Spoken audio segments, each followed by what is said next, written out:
Hello and welcome to the Last Word on Spurs. We hope you're keeping very, very safe and well. Thank you so much for joining us for yet another summer transfer window update. Delighted to be joined alongside me by, becoming a regular on this Last Word on Spurs. And boy, do we love it. You know, the listeners and the viewers love it. So we've got the brilliant Matty Hayes, of course, runs a wonderful YouTube channel. Matty, we've done it again on another signing day. Spurs, we've got a summer transfer window update. How are you, Matty? Love to have you back on Last Word on Spurs. Yeah, delighted to be back on. Always a pleasure coming on here. And I think the more we schedule these shows, the more signings we make. So it's the future of the summer is completely in our hands. But pleasure to be on here, and of course a pleasure to be on with Jack as well. Yeah, absolutely superb and correctly right. But Matty, we are going to run out of journalists soon to interview, bearing in mind if Spurs do keep signing these players. So we may have to get looking and scouring the market. But we've had some really top quality journalists join us on Last Word on Spurs. And once again, we're joined by journalist royalty tonight. We've got the wonderful Jack-Pitt Brooke from The Athletic. Jack, lovely to have you on Last Word on Spurs. Thank you for joining us. How are you? Thank you so much for having me, guys. I'm really pleased to be back on the show. And yeah, I'm good, thanks. Pretty hot, like everyone, but looking forward to the return of the Premier League just a few weeks away now.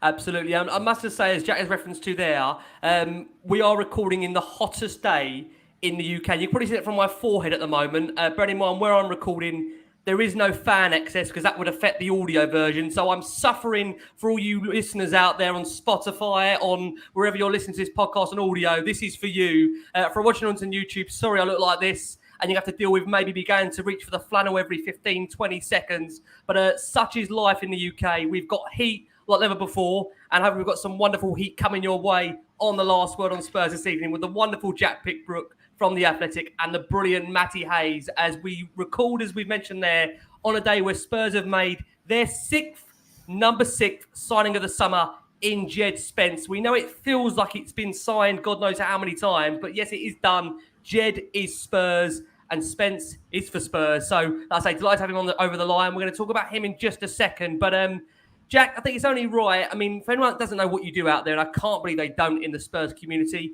do you want to give us a bit of a background at your role with The Athletic and how you cover Spurs in all different extremes? Sure. So I spend most of my time covering Spurs for The Athletic. I work very closely alongside my colleague Charlie Eccleshare, who also does Tottenham. You can hear us both on the View from the Lane podcast, which comes out twice a week during the season, once a week at the moment. Charlie's just come back from Korea, where he went on the Tottenham tour. Where he did a brilliant piece with Son's family about the Son Football Academy in Chuncheon, where Son is from, which honestly, if readers out there want a bit of an insight into Sonny's background, why he is like he is, why he's so committed, so dedicated and disciplined, have a read of that piece. It's a fascinating article. So me and Charlie head up our Tottenham content. I really enjoyed doing it. We obviously do the games, the podcasts, and yeah, it's really good fun. Absolutely, Jack. And I say I have to vouch. View from the Lane is one of my guilty pleasures to listen to on a morning. Like I say Tuesday, Monday, whenever it comes out. Always a great listen to the pod. Make sure you check those guys out. Always great content. Always brilliant Spurs talk. And, you know, Jack, I think that pod like us last season, you had to cover some really down low moments. Of course, Turf Moor being one.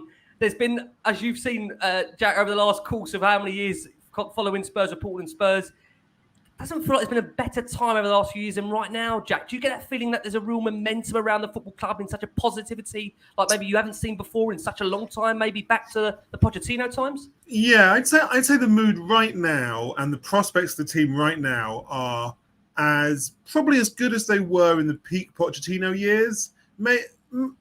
Maybe they need a full season under Conte to really prove they're at that level. But if you think back to the peak Pochettino years, they got 86 points in 2016-17, which is by a mile their best league season in the modern era. I think that has to be the target for Tottenham this season. I think they can do it. I think they've got a good enough manager, good enough players to get there. So I really feel like, you know, because it's been a pretty tough last 4 years at Tottenham, ever since the Pochettino team started to decline in the 2018-19 season. But right now, I do feel like Tottenham have on and upward trajectory again. Conte's obviously absolutely massive for them, and they're getting the players in that he needs. Absolutely. Well, let's dive into what's been a crazy, chaotic, positive summer of supporting Spurs. We have enjoyed our busiest summer to date. I think it's fair to say so far. 150 million spent. Plus, Spurs the busiest of all the teams so far in the Premier League with regards to the transfer market. And well, like I say, the last 18 months, we've just seen Conte lead Spurs back into the Champions League. The signings of Ivan Perisic, Yves Bissouma. We've got Richarlison, Clement Longley, Fraser Forster, and now adding to that, of course, the signing of Jed Spence. Only one place to start, really, Jack, for you. What have you made of Spurs' overall summer business? And is it quite incredible that we record here still mid-July and Spurs have made six signings? Yeah, it's been really, really impressive. And what I think has most stood out to me about Tottenham's transfer window has been, it feels to me as if that Daniel Levy and the club have taken a different approach this summer to what they usually do in the transfer market. You can see this, for example, Ivan Perisic, legendary player, had a fantastic career at club and for Croatia and for his clubs. But he's 33 years old. Tottenham don't really sign 33-year-olds. Like, yeah, they got Fernando Llorente as a backup in 2017, but really, I think you had to go all the way back to Edgar Davids for the last time Tottenham signed a really, really established, experienced player like Perisic. So that's a change in policy. Richarlison is a change in policy. I love watching Richarlison. I think he's a really exciting player. I think the fans will really take to him at Tottenham. But the fact is, Tottenham are not in the habit of spending 50+ million quid on a guy who's not even a guaranteed starter. That's not what Tottenham do. That's what City and Liverpool and United do, really. So the fact that and then on top of all of that, you've got the earliness of their deals this summer. Tottenham don't usually act early. You know, we can all remember in 2012 when they tried to get João Moutinho on the last night of the transfer window. Even in 2019 when they tried to get Dybala on the last night of the window. It's not really like that anymore. Tottenham are being proactive. They're being assertive. They're trying to get the players they want in first. And that's a big change from Daniel Levy. That's not usually how he conducts his business. So in all those ways, I think we're seeing a different Tottenham approach to the transfer market this summer. And that's really interesting to me. Absolutely. Matty, let's hand this over to you, my friend. Let's unmute Matty first. Even he can't quite believe there's six signings over the line. Over to you, Matty. I apologise. I'm speechless. Look, given the fact that we got that Jed Spence announcement today, I think it's the only place we can really start. And as Ricky mentioned, becoming the sixth signing for Spurs already with a month and a half left in the window. This Conte transformation, like you were saying, how different it's been to previous windows. That transformation is fully underway. And looking back at the Pochettino era that you mentioned as well, a lot of what we did there was signing young players from the English Football League. Of course, Dele Alli being the biggest success story on that in Pochettino's time. But we're back at it again. What's your overall view on the move for Jed Spence? Yeah, I think the Spence one is really interesting. Like you say, I think it's kind of more of a traditional Tottenham type deal than it is this kind of like new era Paratici type deal. Like it's, you know, there's paying £12.5 million up front for a very talented player, but who's, you know, hasn't played in the Premier League before. So really, it's the kind of deal, like you said, like with Dele, for example, which Spurs used to do quite a lot of.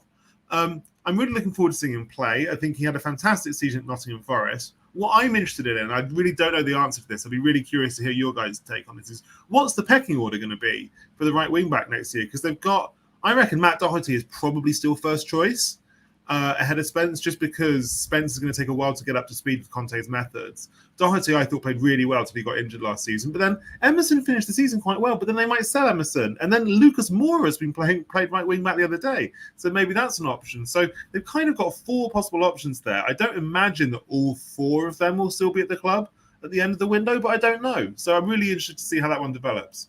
You know, it's funny you say that, Jack. I mean, I think the conscious feeling around Spurs is that there's been a need, as you said, to kind of go back to that model where we've signed, obviously, young English talent. We look at Carl Walker. And, you know, again, co-host of this show, Lee McQueen, always says that for the sake of Spurs selling Walker, Spurs never replaced him adequately. And we're all hoping Jed Spence will be that player. But again, you know, we're buying a player that I think we all have to understand is coming from the Championship. It's going to naturally have to be a step up. I think from when I've seen him, if I'm being honest with you, Jack, for me, Spence still looks quite raw. I think he's a player that will need to have quite a significant amount of coaching to get up to the level that Antonio Conte wants him to be. And I think obviously what the key thing is that I see a lot across social media in terms of Spurs fans, what they're asking is this a Conte signing? From your understanding, Jack, because like I say, we all feel this is more of a kind of going back to the old days for Tottenham in terms of signing young English talent. Do we know if this is a player that Conte really wanted? Or is this more of a Spurs signing? Anything intel you know internally on that? I don't know anything specific on that, but I certainly think he's kind of consistent with the sort of traditional Tottenham policy. And I completely agree with what you said there, Ricky, about how fans are going to have to be really patient, I think, with Spence. Some of the guys who come in this summer, you can plug them straight into the team and they'll be fantastic. Basuma, been brilliant in the Premier League since he joined Brighton. Richarlison's been fantastic in the Premier League for years. Perisic has won it all basically at club level. He can come straight in. Spence just doesn't have that big, he's not a big, he doesn't have top level experience in the same way. So I think he's going to have to learn all of Conte's style of play. It's going to be a big adjustment, on and off the pitch. So I would certainly advise Tottenham fans to be a little bit more cautious and patient with Spence. And that's why I think the start of the season, it makes more sense to play Doherty and then maybe bring Spence in gradually over the course of the season. That's my view. Yeah, we will ask you, Jack, later in the show, just in terms of how you see that panning out with regards to Emerson and Matt Doherty, because obviously Spence coming in means it's 3 players for that right wing back spot, essentially. And you would feel that the players would like to have an adequate amount of game time between them. It feels with 3 of them there, we might be slightly overloaded. Let's go over to you, Matty. I'm sure you've got a couple of questions maybe to ask Jack with regards to Spence. Yeah, look, I think for me with Jed Spence, I think one thing that I've kind of noticed with some of the targets that we've had throughout the window is that he seems to bring in players who have what I class as the uncoachables. Like Jed Spence, he has the mentality, he has the character, he has the kind of the raw ability. I think that there is still, I suppose, an element of naivety in the way that he plays. And look, I can't say I've watched him too much, looking at kind of different analyses of that. But the big one for me is the concern about a player stepping up from the Championship up to a Champions League level team. And for me, it's kind of the question you posed at the start as well, Jack, with what is the pecking order? Because I kind of thought with Jed Spence coming in that maybe we'd see Emerson and Doherty go, and then we get maybe a more established right back to be the kind of starter. But I think it's spoken a lot about with Ryan Sessegnon on the other side. But do you think Spence is a player who could really learn from Ivan Perisic, from having that more experienced, more successful player in that team as well?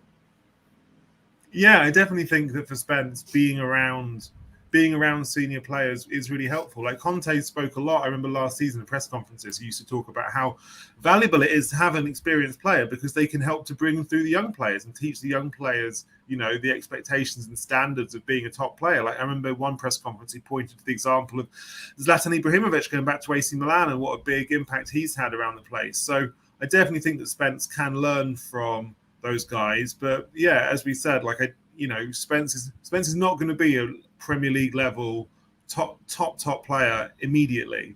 I mean, if we're looking, you guys compared him to Dele Alli, and obviously Dele Alli is a rare example, really, of a player who came quickly into the Premier League, not even all the way down from MK Dons, and he was really good instantly. But I kind of feel like that was a bit of a one-off. Like that, kind of generally speaking, that doesn't happen. Like generally speaking, a young player coming from the lower leagues up into a really good Premier League team takes them a long time to settle. So, look, if Spence settles as quickly as Dele does, that will be great news for Tottenham.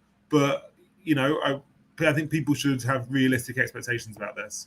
Yeah, no, that's absolutely fair. I mean, listen, the last question I really want to ask you on Spence from my end, Jack, is it does appear that Spurs seem to be the only club in for him. That was confirmed by Chris Wilder, who said essentially that Spurs were the only real club negotiating for the player. We knew there was interest there from Forest. And from what you understand, intel-wise, Jack, was there anybody else on Spurs' radar for that right wing-back spot? We saw tentative links last week for Kyle Walker-Peters, but it feels like Spurs were almost trying to maybe rush Borough into completing that deal for Jed Spence when there was links to Kyle Walker-Peters. From what you understand, was he always Spurs' first choice for that right wing-back slot this summer?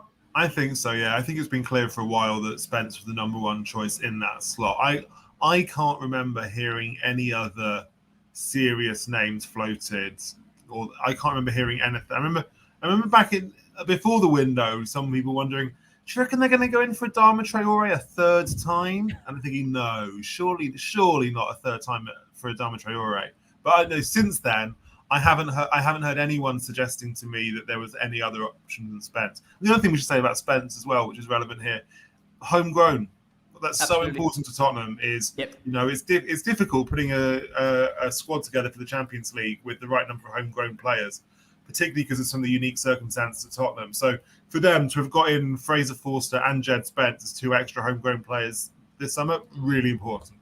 Yep, and as we mentioned, Spence 5-year contract. That fee understood to be 12.5 million, with another 7.5 million in potential future add-ons. Spurs have got their man. Spence is Spurs. We are going to go for our first break of the show. For our listeners that are on audio, taking you into that break, you are going to hear Jed Spence as a Spurs player talking for the first time on his delight of signing for Tottenham Hotspur Football Club.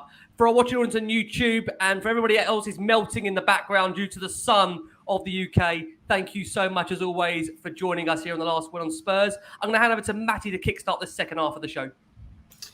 Look, we've heard so many times in the past about Spurs kind of backing managers and fully committing to different kind of eras of the club.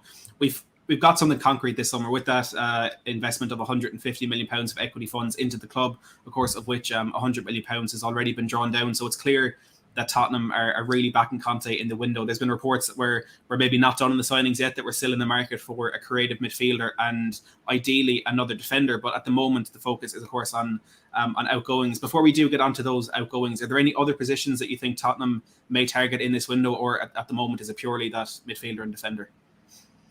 I think the thing is, I don't think they need any more players, really. So I think a lot of it will depend on who's out there. Like, if they can get a really good, there's obviously been a lot of chatter recently about will they go back in for another number 10, for example. I think they're pretty well stocked in attacking positions. I can see why they might want a 10 because they just don't have one at the moment. Like, on the assumption that Donbelli and Lo Celso are going, given Eriksen's gone to Man United, they just don't really have someone who can do that in case Conte wants to change the system. So maybe if a very good player in that position, or maybe another centre-back, or maybe a right wing-back, or whatever comes up, then maybe they'll move if they think it makes sense and they've got a good deal. But I don't think I feel, and I might be wrong, but I feel like they've done the first phase. They've got the players who they need, and now it's just a case of selling the players they don't want and then seeing what else comes up, because you never know what might pop up in the final weeks of the window. Okay, interesting. Don't worry, we are going to grill Jack a bit later about names that we have seen linked in that central midfield area, so don't worry and don't panic, Jack. It won't be too much of a grilling, it will be very, very light.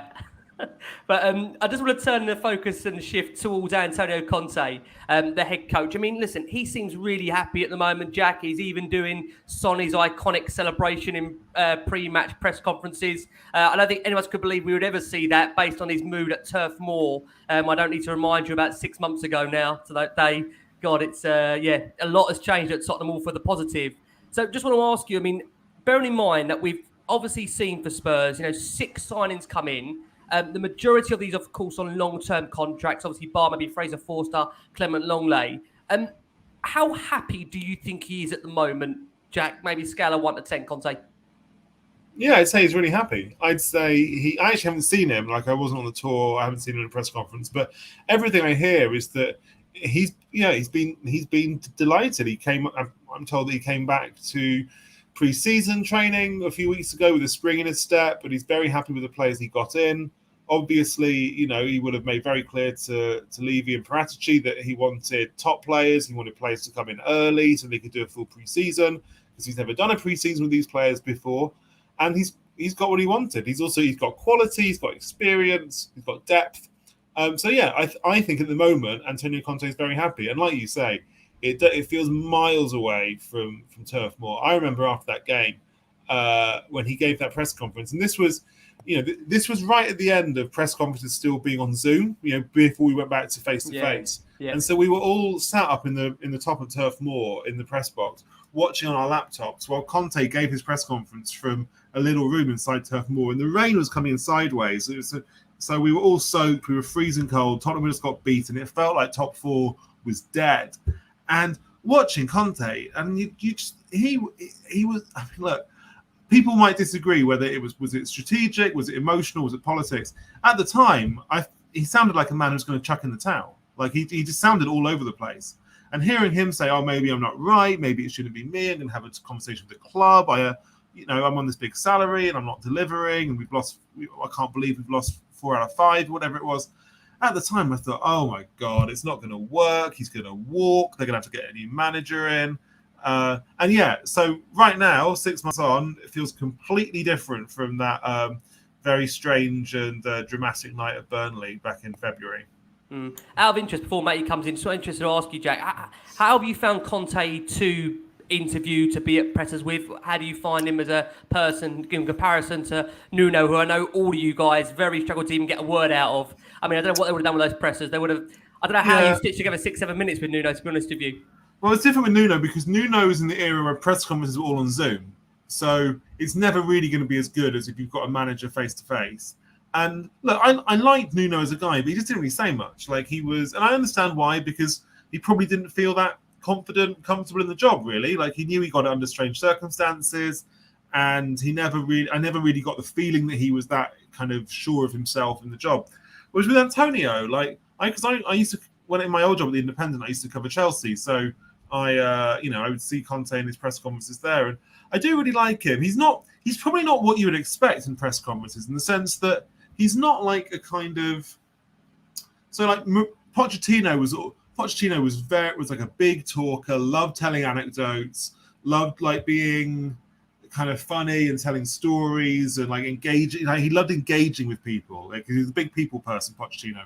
Whereas Jose was often quite moody, but when he was in a good mood, he could be hilarious. He could be very funny. He could be really interesting on things like tactics. And he, unlike Pochettino, Jose would love to go like, "Oh, this is my tactic for this game. That's my tactic for that game. This player I've got in the team for this reason." And stuff. And so when the mood took him, he could be an amazing talker.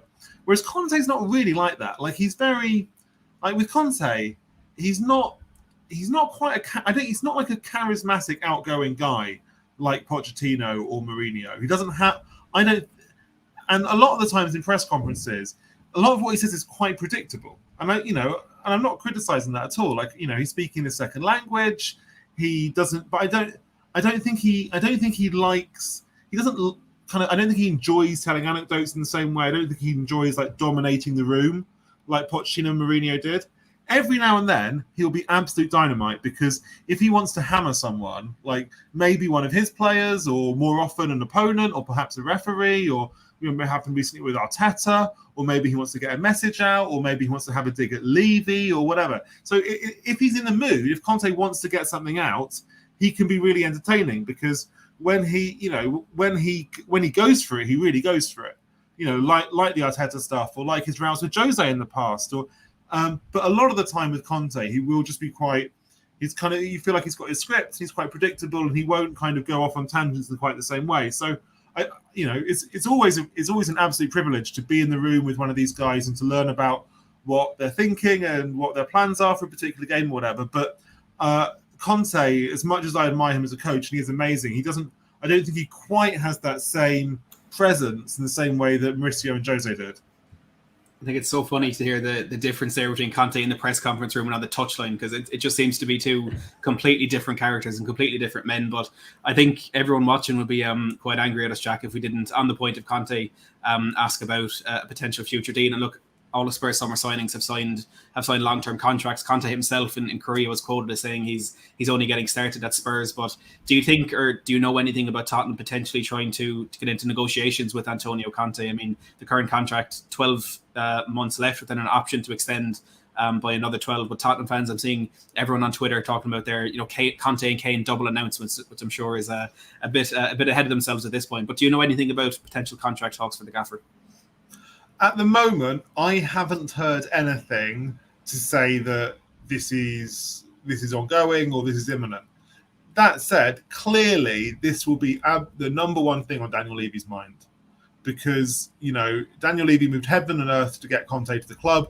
He tried to get him once, he'd said no. He tried again, he got him. It's Daniel Levy getting Conte is the best things I think to happen for Tottenham for quite a while. And Levy is proud of the fact that he's got Conte here. He's desperate to make Conte a success. He has found all this extra money for Conte this summer. He's delivered him his players. So of course, Levy will be thinking about this all the time. The question is really, if Conte wants another big deal on good salary, I'm sure Levy would give it to him, because Tottenham have got the money, and there's no question. Levy. It's so important to Levy to have Conte here as manager. I guess the question really is, does Conte want to be tied to Tottenham for the next few years? And I imagine that the answer to that will turn out, we'll find out this season. If Tottenham are having a really good season, if they're having a title chase, if they're kind of in and around City and Liverpool, then I'm sure Conte will probably think, I imagine Conte would think, where else would I want to manage? Why would I want to go and manage anyone else? That said, if for whatever reason they have a difficult season, they're not in around, they're not competing for trophies, maybe they're going to slip out the top 4, I don't know, then maybe under that situation, Conte would say, you know what, I've done my 18 months and I should look somewhere else. So I think a lot of it will depend on what happens on the pitch this season. I think Levy, whatever happens, will push for it. At the same time, maybe it's just possible that Levy might think, I don't necessarily want to give this guy like a really long deal because, we saw it happen at Chelsea where Conte was incredible in his first season, then his second season was just a disaster. And he basically, walked through a second season, then he got sacked, and then it got legal, and it was a bit of a mess, really. So I think, so I don't think, maybe there might be a tiny bit of reluctance on that point, but generally speaking, Levy is delighted to have Conte at the club, and I'm sure this will be on his mind. What happens, what gets agreed, and when? I mean, who knows? Conte kept Tottenham hanging this season, didn't he? When it came to his future, so I don't think he'll be in a rush to say, "Oh, of course, Daniel, I'll sign tomorrow for the next 3 years." I think I think we've got to be prepared for this to drag on. What's interesting, Jack, on that, and Matty, feel free to come back on as well. It's just the fact that obviously with the Perisic deal, he made it clear that he was keeping an eye on Spurs, even in that North London derby game, which obviously Matty was part of the show for. So all that speculation over the summer as to whether Conte would stay, whether he would walk, it does appear, Jack, that he kind of already had his mind made up. Maybe it was dependent on that Norwich game, the final game of the season, if Spurs had got Champions League. But do you think, maybe looking back now in hindsight, that maybe it was blown a little bit out of proportion as to whether he would stay, given the way in which we've seen that interview come out from Perisic that he has been looking at Spurs before the Arsenal game? What do you think? Or do you think it was really all down to whether the club would have achieved the top 4 this season? Yeah, I know that a lot of fans think that. My own view personally is that it wasn't blown out of proportion. Even right up until, so I broke the story on that Friday morning that they were having this big meeting in Turin and it looked like he was going to stay. But even a few days before then, I was being told by, my really trusted sources on this that somebody told me it was 50-50. People were saying that, even Conte, even people close to Conte who generally know what Conte's thinking don't know what's going to happen. And so it's not like, I know why Tottenham fans would think, oh, this is just the media trying to, destabilize Tottenham. But genuinely, my impression, right up in the kind of week or two before this, was that it was still up in the air. And clearly, getting 4th place was hugely important. I think if they hadn't got 4th, I think, maybe it would have been harder for Conte to stay. I don't know. But I think the combination of 4th, remember there was that run where they sealed 4th, and then they got the 150 million injection from ENIC. Yeah. And then I'm sure at that point it would have been very clear. That was basically, I think, or a big part of that would have been Daniel Levy saying to Conte, I've changed. Look, maybe you had doubts in the past about the money, and I know that previous Tottenham managers have had frustrations with the money and how much there's been. But look, this is not like the Tottenham of 2 years ago or 5 years ago anymore. The money is here. We're going to get you the players. We're going to get them early. So I do think that maybe that week or two before the announcement, or before it came out that Conte was staying, did change things. But I do think there was the possibility that he wouldn't stay. Like it was a real possibility that he wouldn't stay, even though, of course, in practice he did end up staying. Okay, interesting. I feel bad for the amount of time I've taken up there, Matty. So feel free, if you want to ask Jack about obviously the club tour that they recently went on, feel free to take that question, Matty, if you wish. I actually have a question on Conte. Just I want to quickly get in there. I don't know if there even is an answer to this one, but from my point of view, I was always looking at the situation with Conte, and like I said, the uncertainty about him going, and I had the exact same feeling after that game at Turf Moor. I remember doing a panic stream on my own channel, thinking it was all coming to an end. But for me, kind of in hindsight, looking at it, do you know anything about? Maybe within that contract, was there a get out of jail free clause in there for Conte? Because ultimately, even after that Burnley game, there was almost 18 months left in that contract, and this summer there was 12 months left. So, do you know, would it have been that easy for Conte to just walk away, or would there have to have been some sort of agreement with Spurs? Do you know? It's a really good question. I don't know if there was a clause, but I know that if if he'd walked,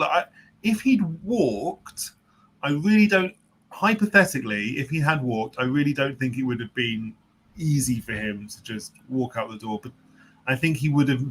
I remember somebody once suggesting to me that what he would have needed is to go to another job, like for example, to replace Pochettino at PSG, because that way you can have maybe PSG could buy out the last year of his contract or whatever, and Tottenham don't lose out. But I just can't see Daniel Levy accepting Conte walking out of the job and Conte breaking his contract like that. So yeah, I don't know the details of his contract, but I think it would have been tough. But equally, I think through this whole process, like it has been politically convenient for Conte to create this kind of negative energy, if you know what I mean. Like it helps Conte to do this whole like, oh, isn't it awful? Maybe I'm gonna have to quit. Like I don't know if I can do this. It's so hard. Isn't it hard being Tottenham manager? Kind of thing. And I know that sometimes Tottenham fans have been frustrated by this, and I understand why, because Conte does at times lay it on quite thick with all this. But equally, I think as a sort of political, as like I said earlier, maybe he's just being emotional, maybe he's being political. If he is being political, it's kind of worked because Daniel Levy's now gone and found this money for players. And Levy is really important to Levy to keep Conte happy and to make sure the Conte era is a success. So I actually think, the Conte-Levy relationship, which is obviously so important, at the moment, they're both getting what they want, which is great for Tottenham. Absolutely, totally agree. And it's the right time to go for our next break of the show. For our listeners on audio, for our watching us on YouTube, there's nearly over 1,000 of you, 800, 900 of you watching us live. So thank you so much as always for all of your incredible support. We're joined by the brilliant Matty Hayes, runs a wonderful YouTube channel. And we're joined by the Athletic's Jack-Pitt Brooke, giving us his time to discuss all things Tottenham Hotspur on a day in which Spurs have made their sixth signing of the summer in Jed Spence. I know we can't quite believe it. Again, just a reminder, it is 40 degrees here in the UK. I am melting, as you can probably tell. We are trying to deal with the heat. And like I say, everybody out there, stay safe, stay well. But the show is hot, so we will carry on where we left off. And we're going to turn our attention. I think we're going to turn our attention to the pre-season tour very quickly, Jack. I mean, you said your colleague over there, Charlie, who had on the show recently, was in Korea, enjoying the fine delights. We saw some wonderful food alongside Ali Gold, a friend of the show as well. He looked like he was really enjoying the cuisine out there as well as the football, of course. Must stress, none of these journalists enjoy this. This is all part of the job. There's no enjoyment of this. It's whatsoever. I am intrigued to know, Jack, from your perspective, speaking to the likes of obviously Charlie, Son Mania, just absolutely insane out there, isn't it? Just a love for Son. And I think it's important to say that, for a tour like this, Jack, it's one of those things where this will give Spurs wonderful marketing, not just only this summer, but for future summers to come. I mean, what have you made overall of the tour? Because it feels like it can only be deemed as really a success, regardless of the actual training that went into, obviously we saw with Spurs players collapsing under Conte's regime there. What did you make of it overall in terms of the tour itself, Jack? Yeah, it seems to me like a big success. Like, obviously, the games don't matter really at all, ultimately. What matters is, one, Conte got his, did some heavy pre-season. I'm sure that really, if you ask Conte completely honestly, what would you want to do in pre-season? He'd probably just say, train at Tottenham. He doesn't want them flying across the other side. He wouldn't want them flying to the other side of the world to do all these kind of media and sponsor fan commitments and all that. But modern football is what it is, so teams have to do this. But Conte has got a lot of training for the players. That's great. He's never had a preseason with these guys before. I imagine that Conte probably thinks it's time for you boys to do a bit of work. We didn't obviously Conte showed up on the 1st of November, I think it was, this season. They were playing 2 games a week, so they didn't really have a time to do proper training. So now Conte's really been able to hammer the players and get them to do some running. So from that perspective, big success. The other perspective, why I think which you touched on, Ricky, was building the brand of the club. If you look at the sort of ENIC era at Tottenham the last 21 years, a really big part of it has been building the brand of the club around the world. How can we make Tottenham bigger around the world? And, a lot of that's been focused in the US, where Tottenham are more and more popular all the time. I feel like Tottenham are like the kind of trendy team in the US at the moment, but equally they're really popular in Southeast Asia and in South Korea. And obviously it helps they've got the brilliant Son Heung-min, who they've had for 7 years now. But I imagine that and this is just me guessing, but I imagine a conversation they have inside the club all the time is, how can we capitalize on Son? How can we help use Son to grow our fan base around Asia? How can we reward our fans in Korea who obviously like really passionately support the club and love Son? What can we do to make them feel part of the sort of broader Tottenham family? So yeah, from that perspective, it's a huge success because it's obviously, one thing we know about modern football is it's really, if you're a big club, you need a global fan base. Like it's really, really important to have a global fan base because you can, sell products and make money and everything. So yeah, I feel like it's been a really, really big success. I think the people that went on it had a good time. It seems to be good from a commercial perspective, football perspective, and yeah, I'm really interested to see what they do next summer. Absolutely. Matty, let's hand over to you. Look back onto the topic of the hour, the transfers. And before we do go on to the outgoings, I want to give you the promised grilling on the number 10s. We've had a few links in the last couple of days with James Maddison of Leicester. I think the Spurs fan base are maybe running away a little bit. There's been Lucas Paqueta of Lyon, who's been in the mix for a while, and Nabil Fekir of Real Betis I saw mentioned yesterday as well. Can you see any of those players signing for Spurs this summer? I'm not sure. Look, there's been a lot of chatter about Maddison in the last week or two. Personally, I haven't been able to confirm anything on this. I've been trying, I've been speaking to contacts, but I'd be lying if I said I have concrete, solid information on what Tottenham are doing on Maddison. I suppose I can kind of see why it makes sense. Like he's homegrown, they don't have a player that plays in that position. Leicester maybe could do with selling. He's got, I think, 2 years left in his Leicester deal. Equally, he's a player Tottenham have wanted for a long time. I remember a long time ago, like writing stories about Tottenham trying to sign Maddison from Coventry City when he was just a kid. When they, around, I think maybe the year after they got Dele, or maybe the year that they did get Dele. And then I think Tottenham had another look when he was at Norwich City. So clearly he's been on the radar for a long time.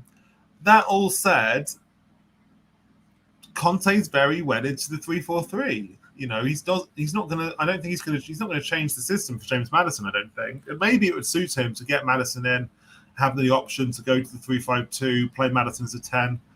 Tottenham need that versatility perhaps, but I don't feel like Tottenham are crying out for him the same way they were crying out for Bissouma, for example. So in that sense, I don't know. Maybe it's one of those that they will do. Maybe if they can line up the deal and they think it makes sense financially and they think it would add to them, maybe they do it. But I don't think it's like one they have to get done. If that makes sense. Out of interest, Jack, and obviously feel free, Matty, to jump in on it as well. I think the only thing is that, again, I've been saying this on our shows regularly, and I think, Matty, you've heard me say this as well, moaning on about this, that when a game needs changing, you're playing someone like Brentford at home, we're going to be playing, one of the teams that have been promoted at home, and you're right, we're wielded to that 4-3-3. But when you want to change a formation, which is again why I couldn't, Eriksen for me, maybe that's about football, maybe that's about Man United as a challenge. Obviously, that's now gone over Sal and it's moved on that. But it'd be great to have that kind of player, that lock picker that can change a game from the bench when things aren't going well. Because we have seen Spurs over the course of the last season again struggle. Brighton at home was a prime example. Spurs failing to break down a team and being sucker punched in the 90th minute. I honestly do think that, for Spurs to, I wouldn't say can't say it's a failure of a window to not sign a central attacking midfielder, but I would still feel, even though we've made 6 signings and it's July and Spurs are back in Conte, I would still feel disappointed if Spurs don't address an area where it does feel still gleaming that they need to do it. So I suppose the only thing is, Jack, and you probably will agree with me on this to some degree, is that if you're going to spend 60 to 70 million on James Maddison, he's not going to come and sit on your bench, is he? He's going to want to start every week. So I guess the issue Spurs are going to have is if they are going to go for a creative midfielder, it may have to be someone of a maybe less high caliber like James Maddison, who is prepared to be a squad player rather than a player week in, week out like we see in Richarlison now maybe adapt to that role. Well, that's exactly it. That is exactly it. Is that I can't see Tottenham going for an elite big money number 10, because to do that would mean, ripping up the whole team. It would mean changing the system. Because if you're playing a 3-5-2, you're not playing Kulusevski or Richarlison. You're only going to play Kane and Son. So I would be a little bit. Maybe they will do it. Maybe they'll get someone in, a younger player, or maybe a sort of a less good player on 15-20 million, who they think they can afford to have and play. You'll only play some of the games. You'll only play in Europe. You'll come off the bench.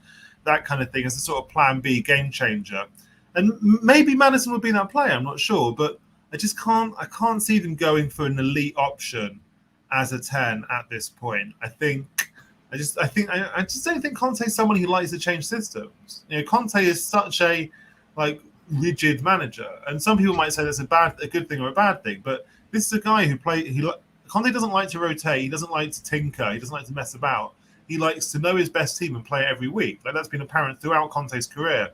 So that's why I would be maybe a little bit skeptical about the idea that Spurs are going to go big for a number 10, although who knows what will happen in the last few weeks of the window. I mean, Matty, we're getting loads of comments here suggesting that Spurs' creativity will come from the fullbacks. Do you share that optimism, or are you in the kind of still in the line with me where you quite like Spurs to have the option of a central attacking midfielder to break down those teams that we are going to find tough at home after a Champions League game on a Tuesday, Wednesday, right? It's not going to be easy for us when we're going to be facing, a top tier Champions League team on a midweek, and then you've got to raise yourself for a 12 o'clock on a Sunday or a Saturday.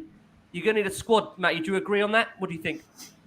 To be honest, I'm a little bit torn on the number 10 situation at the moment. I think from the first day of the January transfer window, I was calling for a number 10 to come into Spurs, and it was pointed out to me by a few of my viewers, that Conte typically doesn't have a traditional number 10. Even looking at Chelsea, he had a player like Nemanja Matic playing in the middle of the park who could do both, but was able to pick out that pass forward as well.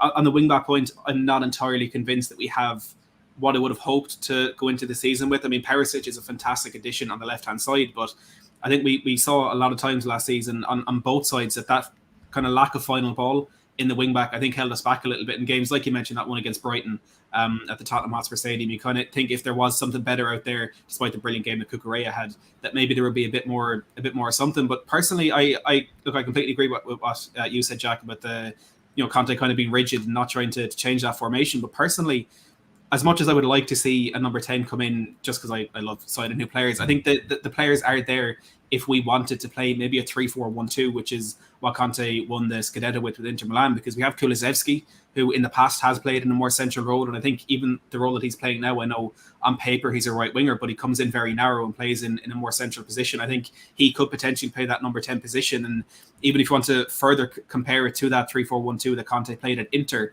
he had 4 forward options in there in Martinez, Lukaku, Politano and Sanchez. And he had 2 kind of more typical strikers, target men, like actual number 9s. And he had Politano and Sanchez, who were more kind of wide players, but played in a central position, kind of drifted out into the space. And maybe that's where it allowed someone like a Barella or a Christian Eriksen coming from deeper to get into that space. So I think if we do want to go with that system, we probably do have the players at our disposal already.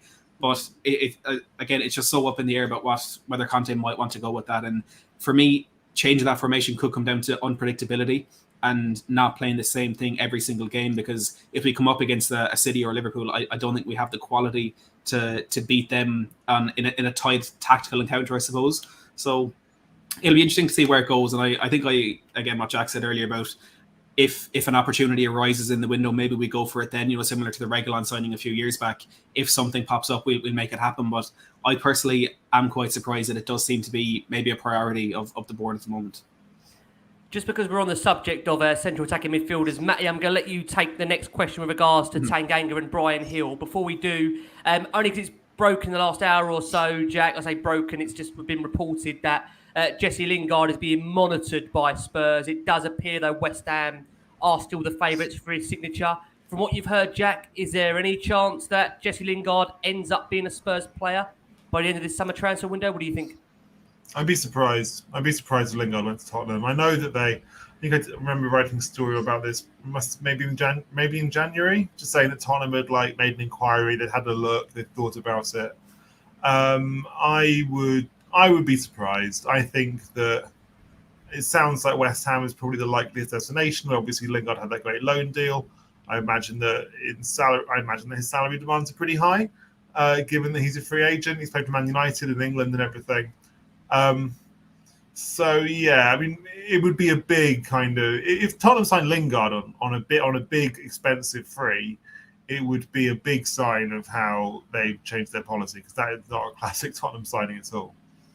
Okay, interesting. What we will just do is we will just go for our final break of the show. For our listeners on audio, for our watchers on YouTube, there's nearly up to 1,000 of you watching us live. Summer transfer window update. We've got the brilliant Matty Hayes, runs a wonderful YouTube channel talking all things Tottenham, in specific the transfer window. Make sure you catch out Matty's stuff. And we're joined by the wonderful Jack-Pitt Brooke from The Athletic. You can catch him, of course, on The View from the Lane. You can catch him, of course, on his Twitter handle there, at Jack-Pitt Brooke, and write some great things on all things Tottenham. And it will be gearing up even more, I'm sure, Jack, as we approach the new season. Matty, let's turn our attention back around to you. We're going to ask you, we're going to let you obviously ask Jack with regards to the situation surrounding Brian Hill, Japhet Tanganga, and Nico Zanio as well. Over to you, Matty. Yeah, Paratici, as he has done quite a bit throughout this window, is currently in Italy again, discussing many different transfer deals. There's two potential outgoings, one potential incoming. We understand that he's set to meet AC Milan over Japhet Tanganga, which is, I think, a deal that's been in the works for maybe a year at this point. Brian Hill as well. He could be subject of talks with Sampdoria, and on the incomings, Paratici meeting with Roma. We understand for the second time talking about Nicolo Zaniolo. First of all, on Tanganga and Hill, what do you think the future holds for those players? Is it a potential loan deal, permanent deal, and do you think there's any chance of them being in that Spurs team in the new season? So my opinion on this, and this might turn out to be wrong, is that I think Tanganga will probably stay. Now, I realise I'm going to have egg on my face if he winds up signing for AC Milan in the next week or so, but from Tottenham's perspective, Tanganga is young, he's homegrown, he's versatile. He can play right at the back three, he's played wing back. I just think Tottenham like having Tanganga around. So my guess is that Tanganga will stay. Brian Gill, well, they took him on the tour and they didn't take other players on tour.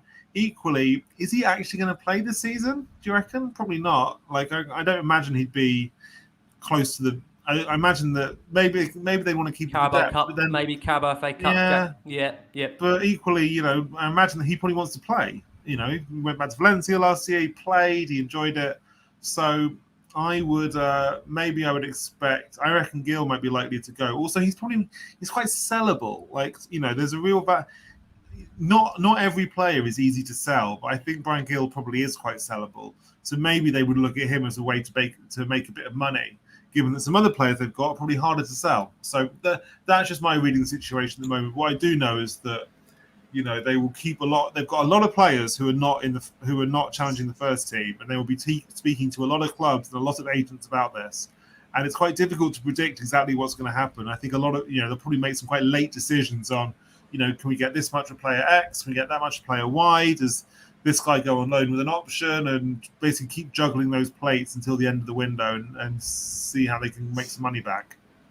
I think if there was a move for Brian Hill, just personal opinion, I think it would show the kind of ruthlessness that within this new setup at Tottenham, because there's been so many players in the past where they've come in and had a kind of iffy first season. And look, I think if we had this ruthlessness before, maybe Son wouldn't be a Spurs player after his first season. But for such a big fee, it was a 35 plus Lamella for Hill last season. If we're keen to move him on after already seeing it might not work out, I think it just shows the kind of steps that the Tottenham are taking. But as you mentioned there on the incomings, Nicolo Zaniolo, do you think this is a player that the Tottenham could be keen on bringing in this summer, or do you think that kind of 4, if you include Sarr, 5 midfield options that we have right now could be enough? Yeah, it's interesting, isn't it? Like I think, they've been linked with Zaniolo a few times, and I can see maybe why he'd be a popular player, but it's not really an area where they're crying out for extra players. Like unless I kind of is looking forward to seeing how Skip does this season coming back, and I think Højbjerg is like an important and popular player, even though he's not. Maybe Spurs fans don't maybe love him as much as the managers do. So yeah, I honestly at this stage I'd be surprised if they added another midfielder. But I'm equally, I wouldn't be that surprised if Paratici decides to make some interesting decisions at the end of the window, just if he spots something he thinks he can get a player, he can get a bargain on, that sort of thing. It's interesting. I mean, we always hear about Paratici, loves a surprise. So I guess we'll see what else is going to be thrown up between now and the end of the window. We have to remind people that the window doesn't shut for another a good month and a half at least. This is the most bizarre situation to be in, that Spurs have done 6 already, and this is the most bizarre thing, Jack. When we reached out to you a couple of months ago, I thought we was going to be sitting here saying, Jack, will we get a couple in? And we've had 6 in. So just the incredible nature of Spurs in a transfer window. No one can really make it up. To go back on what you were saying a few minutes ago, Jack, of course, Spurs, they've left home, obviously, for that tour. Obviously, of course, of South Korea, we left home 4 players. Their futures now are really firmly up in the air. That's Lo Celso, Harry Winks, Sergio Regulon, and Tonya Donbelli. We understand all 4 did remain to train at Hotspur Way ahead of possible moves elsewhere. Maybe let's start with Lo Celso, and then we can maybe feed it between myself and Matty there. What does the future look like for Lo Celso? Where do you see him ending up at the moment, Jack, with regards to speculation of Villarreal? I think they'll sell him. I think they will probably sell him to a club in Spain. I think it won't be that hard to sell him. He's got a good reputation. He did really well at Villarreal, especially in the Champions League. He's a starter for Argentina. We're playing the World Cup in November. He's a good age. So I think they will be able to sell Lo Celso. I know there's lots of talk about Atletico Madrid wanting him. I can see him maybe fitting in there. I think the issue really with Lo Celso, this kind of applies to the rest of those players, is there's no money in these foreign leagues at the moment. The nature of the football economy right now is that all the money is in the Premier League. And, you've seen this look at Man City. They've sold Gabriel Jesus to Arsenal. They've sold Zinchenko to Arsenal. They've sold Sterling to Chelsea. Like, if you're a big club and you've got players who aren't in your first team, you're best off selling them to other Premier League teams, because that's where the money is. There's no because of COVID and everything else, there's no money in La Liga, Liga, Bundesliga, Serie A at the moment, really.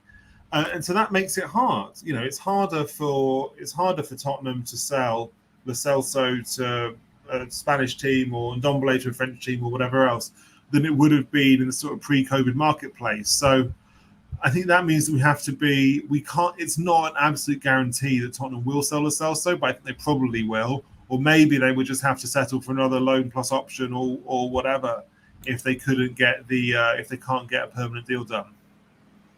I think that on the point of selling to Premier League clubs, Harry Winks is the kind of natural player in there that you would expect to move to another English club. I think Everton, Leicester, and potentially Fulham have been mentioned as clubs that are interested. Southampton as well.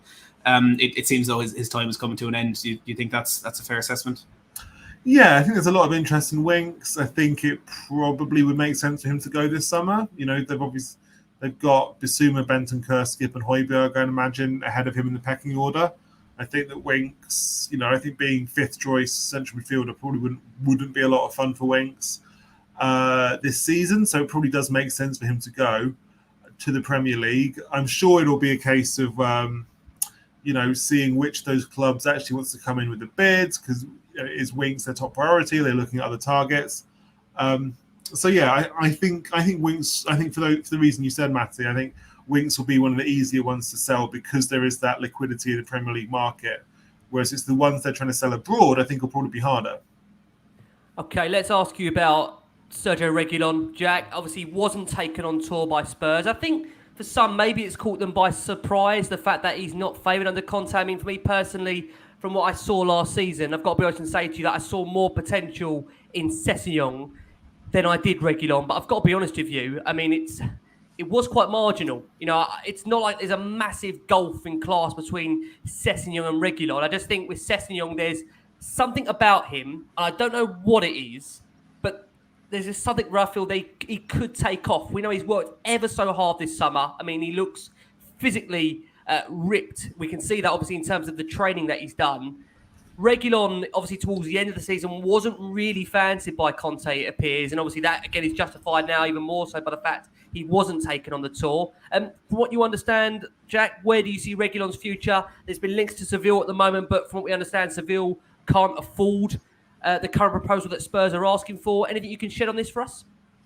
Well, yeah, I mean, like Lo Celso, it's a classic example. If there was more money in La Liga, I'm sure that somebody would buy him. The guy's like a Spanish international left back. He's a really good player. He's really quick. He's had a fantastic career so far. He's done really well in Europe for Sevilla.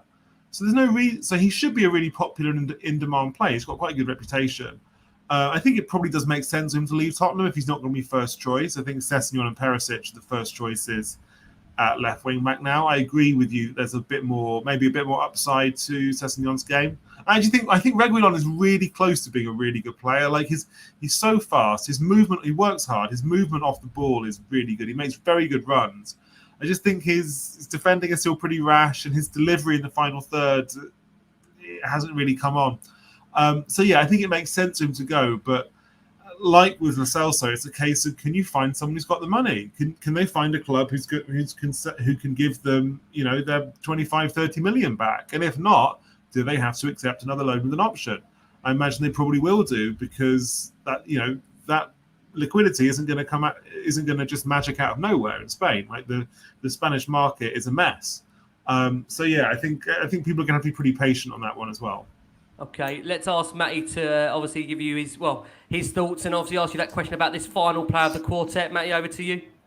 Yeah, look, on Regulon, I think it is such a confusing situation, because if we go back to the 1st of November when Conte was appointed, if you'd asked me to pick a player who I think would benefit the most from having a manager like Conte in that team, I probably would have said Sergio Regulon, and I feel like that was a fairly popular opinion. But it's kind of strange the way it's worked out. But again, that ruthlessness of cutting these players out, I think it's going to be a bit harder to take with Regulon, because he's proper Spurs. I always go back, I think I said it the last show, Ricky, with the winner we scored against Leicester.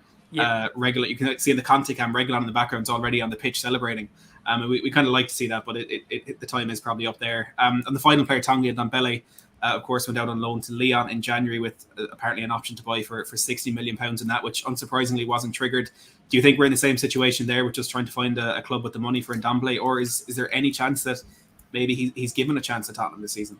Well, I think, classic example, Marseille, I'm told, want him, but Marseille don't have any money. So I think it's going to be harder to move Ndombele than it's the other two, because I think Ndombele's reputation isn't as good as the other guys. I think Lo Celso and Regulon have got pretty good reputations, and Ndombele doesn't. I think people know that he's inconsistent, he's hard work, questions about his professionalism and motivation and fitness and all the rest of it. Plus, he's on quite a lot of money at Tottenham, and plus, I don't think Ndombele would just go wherever he's told. I think Ndombele, and he's got every right to say this. And Ndombele doesn't want to go to, I don't know, Shanghai, a team in China, for example. I think you can say it, Jack. We know. Yeah, like Shanghai SIPG or Beijing Goan or whoever. I don't think that's really what Ndombele wants. I think Ndombele thinks, I've played at the top level, I've played in the Champions League, I want to be playing these big games. So I think it might be hard to shift. I think it will be hard to shift Ndombele. Can you see a situation, Jack? Sorry to ask you. Can you see a situation where he actually stays? I mean, he said in an interview recently, he was quoted as saying that he doesn't maybe feel his time's over at Spurs. I mean, it looks like, from Conte's perspective, it looks like Conte looks like he's done. What do you think? Well, yeah, I can see him staying at Spurs, because that's the default. Like, he's got a contract at Spurs, and so either they find someone to take him, which would involve, I think, a lot of people making a lot of financial compromises, and a club who wants to take Ndombele, or he stays. So I totally can see him. The interesting thing is, if he does stay, will he be part of the group? Because let's not forget, before he went to Lyon on loan, Conte froze him out. After the Morecambe FA Cup game, Conte got Ndombele to train by himself and said he's not really part of the group anymore. And because he nearly went to PSG on loan before he went to Lyon. And so Conte's made it very clear that, Ndombele is not just not in his team, but he doesn't really want him in his group. So, but if he does have to stay, and if we get to the end of the window and Ndombele hasn't gone anywhere, then it's going to be really weird. Like, is he going to be training by himself until the January transfer window? Is he going to be slowly brought back into the group? Is he going to be playing with the kids? I genuinely don't know. I don't think anybody knows. But honestly, I'm not optimistic. I am optimistic about them eventually doing a deal for Lo Celso to go and for Regulon to go, because I think they're in-demand players. They're not going to get the money that they want, I imagine. They may have to accept a loan, but I think it will happen. And Ndombele, I'm not optimistic about it happening. I just don't think he's really in demand enough in Europe. I don't think teams are falling over themselves to sign Ndombele, because they know, there's downside as well as upside. And I love Ndombele as a player. I love watching him play. I think he's really entertaining. But I don't think clubs out there are desperate to bring him in. Okay, let's have it to you, Matty. Sticking with the outgoings, obviously with the signing of Jed Spence, and I know we kind of touched on it earlier. With Spence coming in, Lucas, now we're hearing, has had a chat with Conte about potentially playing right wing back. The future of Matt Doherty and Emerson Royale is one that's of a lot of discussion on the Spurs fans. Emerson's agent, I think, is one of his representatives. His dad came out and said that apparently Conte told Emerson that he'd be the number one choice at right back. As we said earlier, potentially Matt Doherty could be that number one option as well.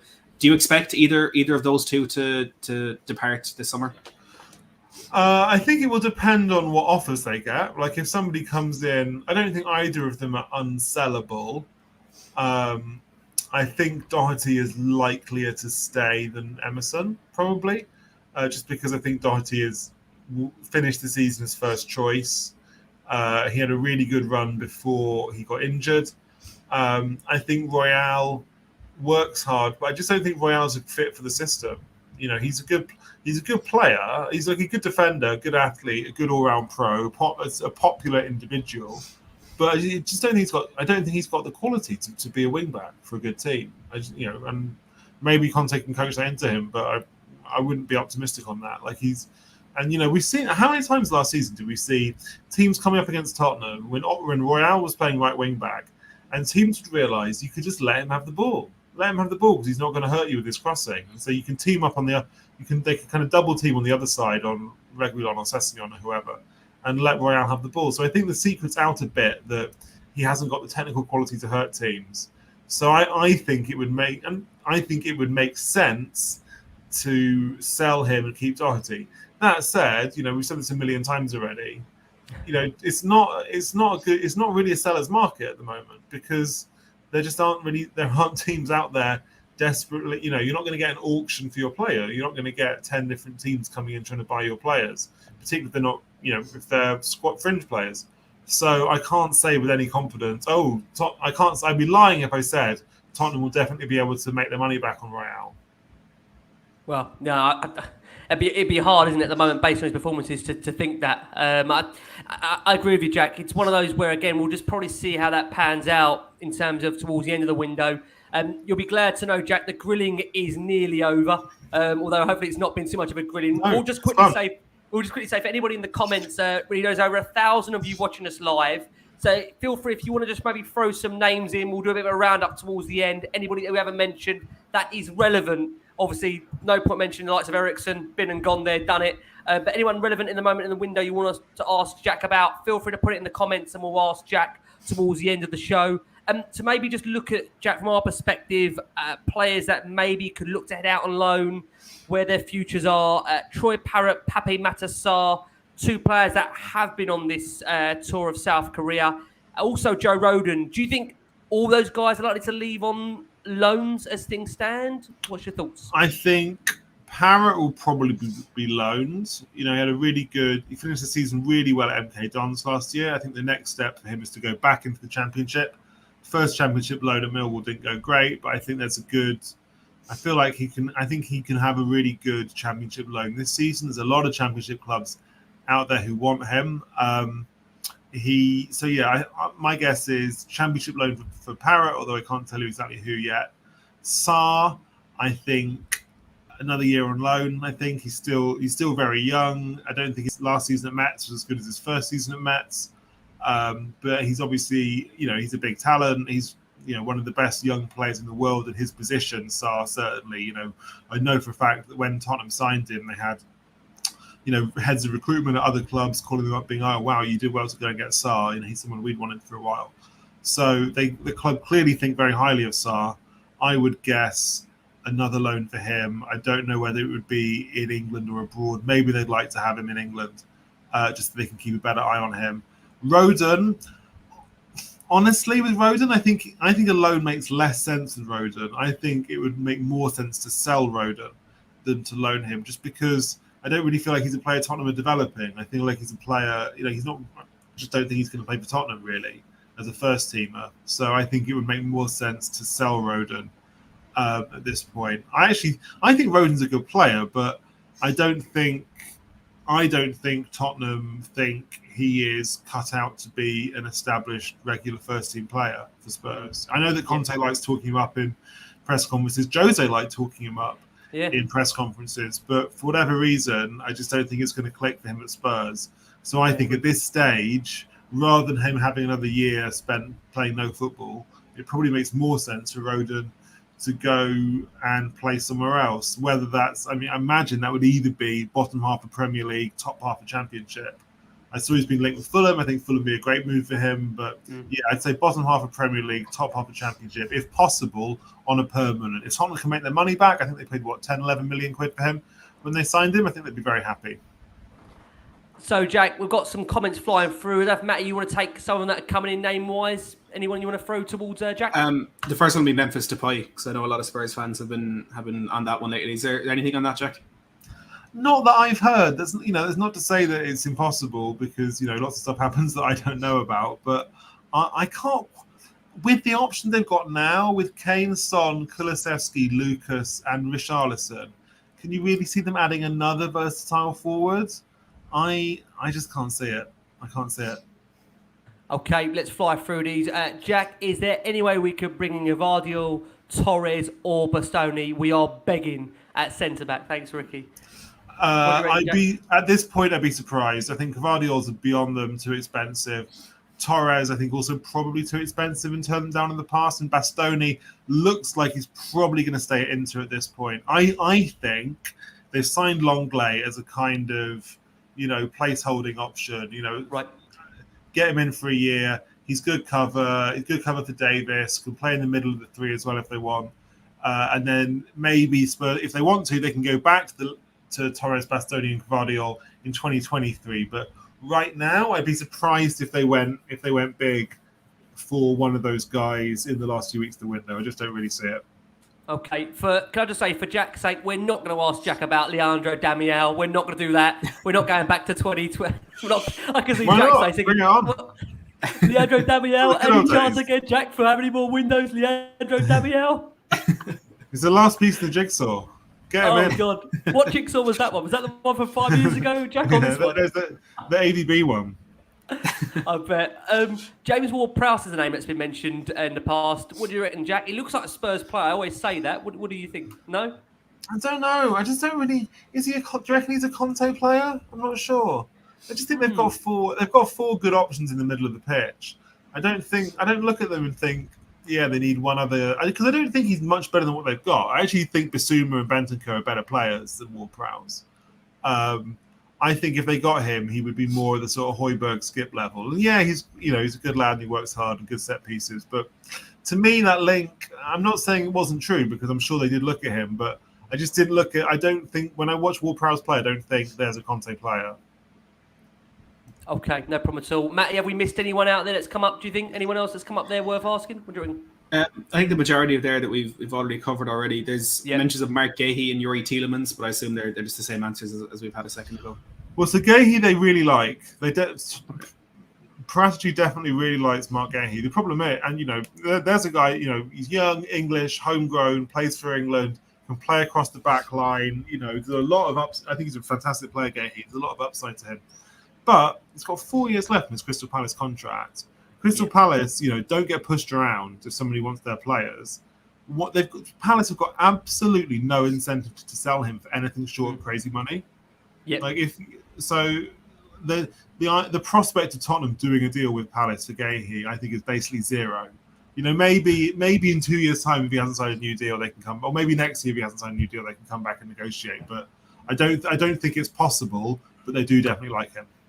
Okay, that's interesting. I know there's been something. We're going to close the show with Matty in a second, but Bastoni, do you think that's one they'll revisit, Jack? You just said there's a placeholder with regards to Clement Longley, only because there seems to be such a cry for Bastoni. Even though the guy's got no Premier League experience, I understand there's a massive hype over him because of the nature of just the fact he's worked with Conte before, very popular with Antonio Conte. Do you see a romance rekindling there in the future? Maybe. If a lot depends on Conte. Like if Conte... this time next year, Conte will either have left Tottenham or signed a new deal. Now, if he's left Tottenham, don't really see why Bastoni would come to Tottenham. But if Conte signed a new deal, he's going to be at Tottenham for the future, then maybe they would get back in for Bastoni. Like, Bastoni would have had another year at Inter. I also, by that point, maybe it would be easier to get him done. Maybe it would be less, the Inter fans would have kind of got their heads around the idea of their kind of young hero leaving. But yeah, that my impression is that they've signed Longley for a year because they can't get their top targets, and then in a year's time they can have another think. And maybe that, if Tottenham have a good season this season, they're back in the Champions League for 2023-24, then maybe they can get Gvardiol, maybe they can get one of these guys. But I think this is something they'll revisit in 12 months' time. Okay, fantastic. Thanks so much, Jack. Let's hand over to Matty to close the show. Matty, over to you. We've left the two best questions to last, Jack, and definitely the two hardest as well. So a bit of a two-part to this one. Firstly, do you think Conte genuinely feels he can challenge for the title with this squad? And secondly, how many more players do you think Spurs can sign in this transfer window? So it depends what you mean by challenge for the title. I think he must feel like he can give City and Liverpool something to worry about. Because if not, why is he there? Like that's one thing that Conte's always made clear, is that he doesn't just want to be. Obviously, getting fourth last season was an achievement, but Conte doesn't want to be a guy who celebrates getting fourth. Like for him, fourth is the bare minimum. And now he only wants to stay if he thinks that he's managing a team who can put a bit of pressure, I think, on the top of the table. So yeah, I think Conte must feel good about it. Can they actually do it? Well, I think they will need. I think the thing is, I can see one out of City and Liverpool having an off year in such a way that Tottenham can overtake them. The question is, will they both have an off year? Because like City and Liverpool, generally speaking, over the last 5 years, have been averaged around the sort of 95-point mark in the Premier League, which is if you look at the history of the Premier League, that is ridiculous consistency. Absolutely. Now I reckon Tottenham will probably wind up around, let's say, 85 points this season in the Premier League. Now I can see one out of City and Liverpool having a really bad season, winding up around 85 and being close to Tottenham. But can you see City and Liverpool both doing it? That's when I think it gets difficult. So look, I'm not predicting Tottenham will win the title, but I think that they will have a competitive season, their best season in 5 or 6 years. That's my prediction. In terms of how many more players will they get in, well, I think it will depend first on who they can get rid of. The more players they get rid of, the more money, the more space they have.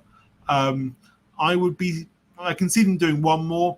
Honestly, I'd be surprised if they get two more, because I think they don't really need two more. And maybe they'll think, well, look, it's better to go in than what we've got rather than to take punts on extra players. So yeah, I would. That's probably how I see it. Jack, you've been superb. It's been a great show. Lots of love in the comments here. I say thank you so much again, guys. Over 1,000+ of you have been watching us live for this summer transfer window update with the brilliant Matty Hayes and the superb Jack-Pitt Brooke from The Athletic. Jack, I'm a real pain when a couple of more names come in. And I feel like I'm obliged to ask, because we've done quite a few. We've had a couple in Benoit Badasheli, I think a centre-back there, Jack. He's meant to be really, really good. I believe he plays in Monaco. Okay. Centre-back. Honestly, I haven't watched him play personally. I'm not here to give an evaluation on him as a player.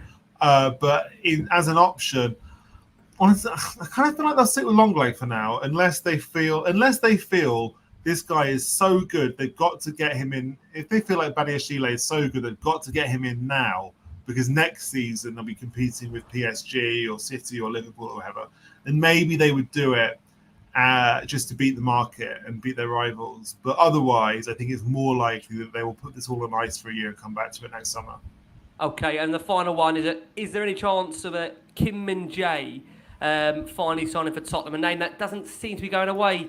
Jack, Kim Min-jae's maybe the new Leandro Damião, the new Adama Traore. He's a man linked with Tottenham in every window. I know that this has been kind of floating around. I think it was in the Jose era, maybe summer 2021, I think, or summer 2020.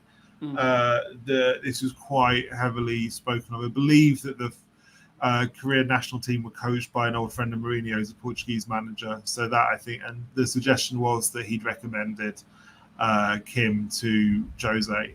Honestly, at this point, I'd be surprised. I think that Tottenham, it doesn't really seem to fit exactly what Conte would want or what Tottenham needs. So at this point, I would probably file that under unlikely, although I realise I'm taking a bit of a risk saying that. Okay.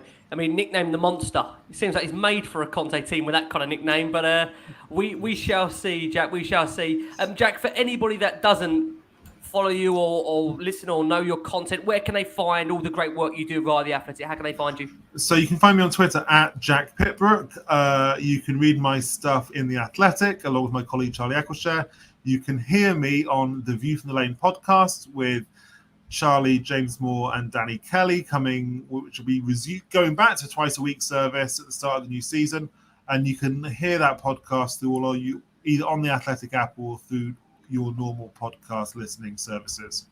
Amazing. Jack, been a right pleasure. And Matty, I'm sure you agree, great show with Jack. Always great on a day where Spurs have made yet another signing. Matty, we know you've been covering off a lot of Spurs', if not all of their transfer stories this summer. Where can everybody find the great work you do as well, Matt?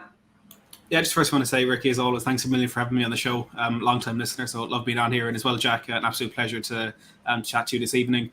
For anyone who doesn't know my channel, it's Matt Hayes Tottenham blog. Just talk transfers all the time. We're closing in on 16,000 subscribers, so I'd love any support in that. And I'm on Twitter as well, at Matt Hayes THFC, where I talk about transfers and my dogs. So I'd appreciate any support over there. But as always, a fantastic show, gents. Yeah, totally agree. Make sure you give Matty a like and a follow and a subscribe. And again, same for Last Word on Spurs, give us a like and subscribe. Again, been brilliant having the wonderful Jack-Pitt Brooke from The Athletic joining us. Jack, thank you so much again for all your time. Guys, thank you so much for your support as always. We are back with you. We've got bumper week coming up. We're obviously going to be reviewing Spurs' pre-season friendly against Rangers. Plus, we've got even more transfer shows in store. We just need some more transfers now. No pressure on Matty. No pressure on Jack to write about them. But we'll see what we can do from the wonderful Matt Hayes, from the brilliant Jack-Pitt Brooke, from me. Guys, thank you so much for all your support from Last Word on Spurs. Keep safe, keep well. Let's have a bit more coolness in the UK. And as always, come on you Spurs.